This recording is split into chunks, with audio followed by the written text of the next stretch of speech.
নমস্কার, আমার ঘরোয়া রান্নাঘর চ্যানেলের আরও একটি নতুন ভিডিওতে আমি আপনাদের অনেক স্বাগত জানাই। আজ আমি আবারও আপনাদের জন্য নতুন একটি রেসিপি নিয়ে চলে এসেছি, যা খেতে অত্যন্ত সুস্বাদু হয় এবং মাত্র দুটো উপকরণেই খুব চটজলদি তৈরি হয়ে যায়। চলুন তাহলে দেখে নিই আজকে কি বানাবো।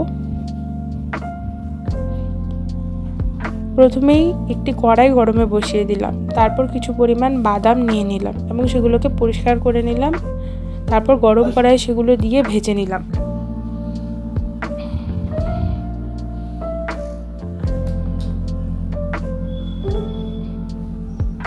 তারপর সেগুলোকে একটি পাত্রে নামিয়ে নিলাম এবং অল্পক্ষণ ঠান্ডা হওয়ার জন্য রেখে দিলাম এবং তারপর খোসাগুলো সুন্দর করে ছাড়িয়ে নেড়েচেড়ে নিয়ে পরিষ্কার করে নিলাম।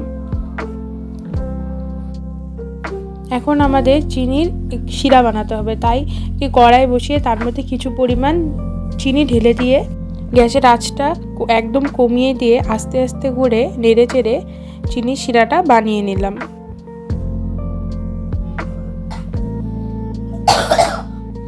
যখন এরকম চিনিটা পুরোটা গলে গেল তখন ভেজে রাখা বাদামগুলো আস্তে আস্তে ঢেলে দিলাম এবং নেড়ে চেড়ে নিলাম। তারপর একটা পাত্রে সাদা তেল মেখে তার মধ্যে বাদামটা নামিয়ে নিলাম এবং ভালো করে ছড়িয়ে দিলাম ঠান্ডা হওয়ার জন্য।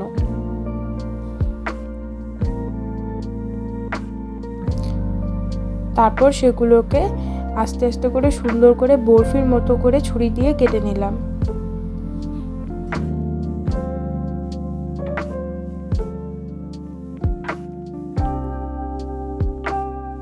এভাবেই আমরা খুব তাড়াতাড়ি এবং সহজেই বাদাম পাটালি তৈরি করে নিলাম। ভালো লাগলে অবশ্যই পাশে থেকে সাবস্ক্রাইব করবেন।